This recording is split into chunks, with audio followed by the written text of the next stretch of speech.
1,082 days, 10 hours and 28 minutes ago, the Valve Index was released, and 537 days ago was the last substantial leak of their upcoming VR headset, the Valve Deckard. And well, today we can finally reset that timer, as we have some juicy information regarding price, release date, new patents, and a new Half-Life game. And so like Tony Stark's Mark 1 suit, we're going to piece it all together. So, let's do this one last time. Steam. With the largest library of games with over 50,000 titles, Steam has complete market dominance when it comes to PC gaming. But outside of that, it's relatively limited, and in regards to standalone VR, basically non-existent. But that could all be about to change, and could revolutionise what it means to own a VR headset. Imagine a gaming universe where your entire library is accessible across devices. PCs, handheld consoles, VR headsets, all powered by a single, unified operating system. And this is the emerging reality of Valve's SteamOS. Originally developed for the Steam Deck, SteamOS is Valve's Linux-based operating system, optimized for gaming performance and compatibility. But recent developments suggest that SteamOS is set to revolutionize the gaming landscape, and that's including VR.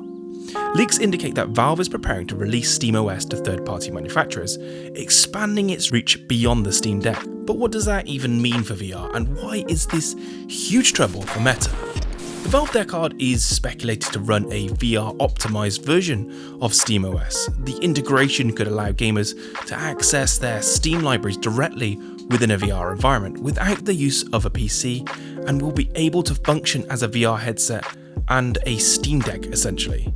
But the interesting part about this is the willingness to essentially give away its operating system to other developers. Horizon OS will be used on multiple headsets like the upcoming ROG headset. And if Valve were to allow VR manufacturers to do the same, it could create a new wave of hybrid headsets, completely redefining what a VR headset even is. But PC gaming aside, what is the advantage of, say, going to a system like SteamOS for VR? Well, the main one I can think of is it being open sourced and open to flexibility and customization.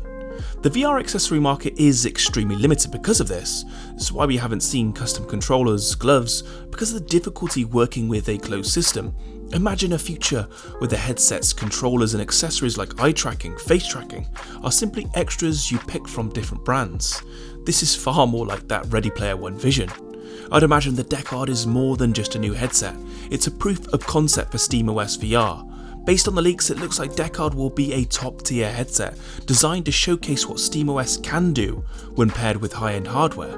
But it also could be Valve's last headset. If SteamOS takes off, then Valve wouldn't need to keep making headsets themselves. Instead, they can open the door to other manufacturers to develop and sell their own SteamOS-based VR headsets. Valve could essentially create the underlying platform while allowing companies to handle the hardware. If Valve pulls this off, it could fundamentally change the VR market, not just for gamers, but how VR hardware and software are developed, sold and experienced. But it is strange how within a few years we've suddenly seen the rise of three relatively open source platforms in the XR space: Horizon OS, Android XR, and now SteamOS.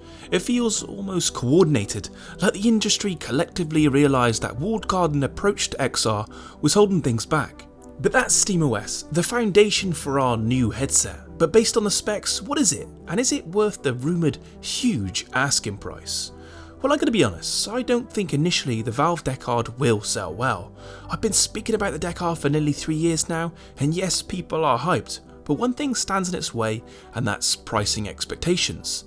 And that's because due to a recent leak, it suggested that the price could be as high as $1,200 bundled with the Roy controllers, Valve's solution to hybrid game controllers. And based on what we know and what we've experienced, is this price even justified? Well, if we skim through the hardware and piece together this mythical headset, we'll see what we get and what gives it its value. Let's start with optics. The Deckard was expected to feature micro OLED displays with a resolution of 4K by 4K per eye, but now according to the most recent leak of the proof of concept model, it might actually be LCD panels. According to the leaks, these displays may be rotated 21 degrees to enhance horizontal field of view, which could be up to 140 degrees, which is about a 30-degree increase over the Quest, and will accommodate a broader IPD range. but the recent patents suggest we might be seeing some new technology. Recent filings suggest that Valve is developing an innovative new eye tracking system for the Deckard. This system uses total internal reflections within the lens assembly to monitor eye movements, potentially offering a more precise version of eye tracking without the need for external sensors, which, as far as I understand, could lead to less weight than using traditional infrared modules, and increased accuracy, which would be perfect for that performance-saving foveated rendering, where only part of the display gets rendered. But even without foveated rendering, the Deckard's raw computational power alone positions it to be one of the most capable VR headsets ever made, and that's because of its potential internals. Initially, leaks suggested that the Deckard might utilise hardware similar to the Steam Deck, a custom AMD APU based on Zen 2 and RDNA 2 architectures. However, within Valve's planned release for 2025, the hardware would feel outdated, but the hardware that could be included with the Deckard could blow all expectations out of the water, or might not at all. Most recent information indicates that Valve could be shifting away from AMD in favour of the Qualcomm Snapdragon platform, but it's not entirely clear and could actually imply a hybrid system. Recent kernel patches thanks to Thaddeus Bradley suggest that Valve could be using Snapdragon 8, potentially Gen 3 based chips, codenamed SM8650, in the Deckard for display processing. Qualcomm has dominated the standalone VR market with their Snapdragon XR2 chips using the Quest headsets, and the SM8650 would represent a step up in power and capability, but not necessarily enough to give the standalone PC VR headset vibe. The leaks about the SM8650 are based on a proof of concept model of the Deckard and might not necessarily represent the final product, but the patches also reference quad pipe and dual DSI support, which would allow the Deckard to push higher resolutions and refresh rates than any current standalone headset. Dual DSI means the display panel could handle more bandwidth, whilst quad pipe processing would allow the GPU to split the display workload into parallel streams, which would be essential for high resolution, high refresh rate VR. This means the Deckard could potentially handle 4K per eye at refresh rates beyond 120Hz. Qualcomm's display stream compression would also reduce the amount of data being transmitted, improving the efficiency and lowering the latency, which is pretty much the most important factor when it comes to enjoyable VR.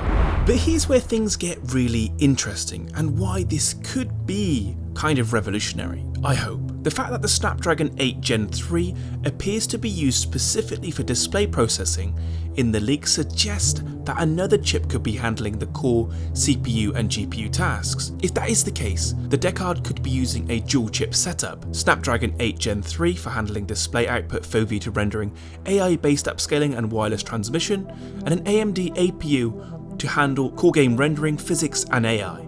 This would mean Valve is aiming for a hybrid model, combining the wireless self-contained nature of the Quest with the raw rendering power of a PC VR headset. I'm starting to get confused with all these leaked specs, so if that doesn't sound correct, drop a comment down below. But if it is, then this headset would be near Xbox levels of raw computational power. But what if you still want that extra boost to connect it to your PC? Well, it turns out Valve is planning to release a wireless dongle imminently, according to this post from Thaddeus Bradley. The Steam dongle would likely be using Wi-Fi 6E, so very low latency essentially, and is also looking at expanding its Steam Link app to the Pico and HTC headsets, which again is more evidence that they're going full beans on the open source OpenXR model. But is that enough to get people to buy this $1,200 headset? Well, another thing I wanted to point out is Valve usually releases their headsets around a statement piece. The Index, for example, was to showcase Half-Life Alyx. Well, as the leaks are presenting themselves, Half-Life 3 seems perfectly positioned as Valve's next strategic move to showcase the power of the Deckard. Based on everything we know about this upcoming Half-Life title, based on the data mines and leaks, it's set to push hopefully VR and gaming in general to an entirely new standard. The advanced physics systems alone, terrain deformation, dynamic fluid interactions, reactive AI, responding to environmental shifts and even smells. These are exactly the kind of groundbreaking innovations you'd want to pair with a cutting-edge VR headset or a new OS. But the thing is, there is no actual evidence to suggest this is exclusively VR, which is kind of unusual. Valve might be opting for a hybrid approach, much like SteamOS itself, making the game playable on both flat screen and VR. The timing lines up suspiciously well too. With the Deckard set to launch late 2025, Valve would likely release Half-Life around the same window, creating maximum hype and giving gamers the ultimate reason to justify dropping $1,200 on a headset. Valve's entire strategy revolves around reshaping the industry, breaking down barriers and offering the ultimate playground for innovation. I know most of you might not agree, but I kind of wish this wasn't even a Half-Life game coming, but a sandbox game like Gmod designed to be a system like VR chat where worlds can be built upon and grow into something like the Oasis. Valve is definitely the company I'd want to do this. But what do you think? Are Valve's ambitions too high, or are we about to witness the most significant shift in gaming? I know I haven't been uploading as frequently, and that's mainly because I've been working more directly in the VR space, but I will be going back to more frequent uploads soon, so thanks for sticking by. I hope you enjoyed today's video, and as always I'll catch you on the next one.